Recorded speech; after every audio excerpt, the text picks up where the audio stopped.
welcome back to episode 3 of Mudra Monday. Happy Monday. I hope everyone's been having an awesome day. So this mudra has a very calming and soothing effect on all levels.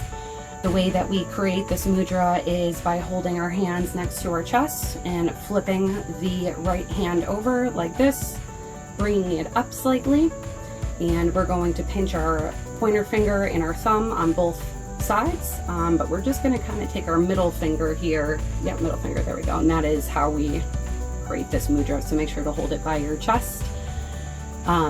So, there's time for rain and storm, which of course passes, and it's just the same with suffering and pain. It's helpful to just accept the pain in spite of everything and just make the best of the here and now.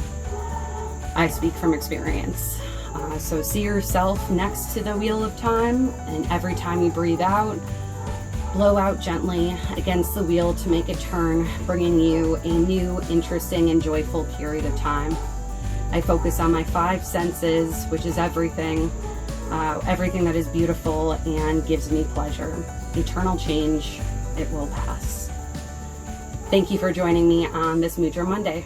Namaste.